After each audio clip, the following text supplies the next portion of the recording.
to the best of my understanding about languages, all languages or significant languages that have any real kind of gravity to them, all share these different perspectives, right? They all have these different perspectives or parts of speech where we can talk about I, you, we, and they, right? And so integral theory ended up noticing this. Yuval Harari has been talking about this in some of his work through the book Sapiens and other things. There's a bunch of people who started to notice this. And so what does that mean? It means that these perspectives are arising around us all the time. And we have the ability to take on these different perspectives of I, you, we, and they, whenever we want to. And we end up realizing that when we cling to any one of these perspectives, one of the things that happens is our truth becomes limited. But while we're in that perspective, it really feels complete, right? And that's kind of a bit of an error.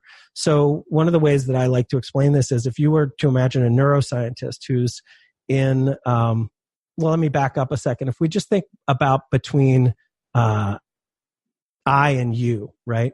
What's really going on there is subjective perspective and objective perspective, right? First and second perspective is another way to say that as well. And so the subjective experience is what's inside. It's like what's going on each of us personally. And the objective perspective is what's happening outside, what's an object to us, what's out there, right? And so this starts to mess with truth, right? If we take on any one of these perspectives. And so if you think about the scientist who's looking at neurons in the brain, and he's literally correct, and he says, I've found this neuronal bundle, and this is truly what happiness is, right? Let's say he discovers. And it gets tested in the objective scientific world. People agree, like, yes, this is truth. This is what happiness is.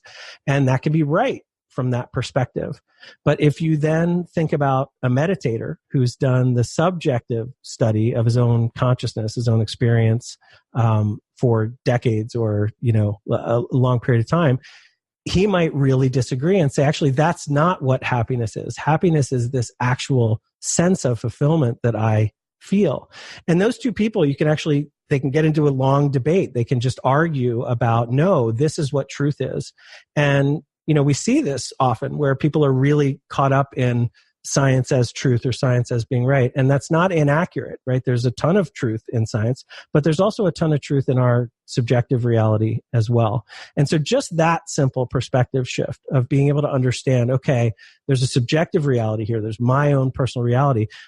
By the way, nobody else has any access to that, right? The only way that you can find out about my subjective reality is if you ask me, right? And so I have my own truth in that, right? This is a problem. This is what we're in a lot of the things that are happening on college campuses lately, where younger people are mixing this up, right? They're thinking that subjective truth is the most important truth or the only truth or whatever. And they're kind of throwing out the objective reality of science and of, what's true, whether or not you believe it to be true, et cetera.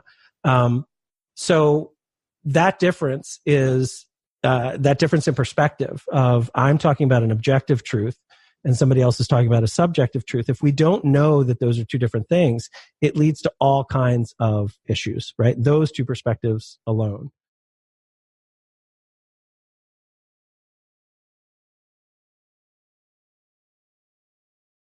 Thanks for tuning into the Rob Scott Show. My name's Sarah, and I'm here with Rob Scott. He's a master level coach.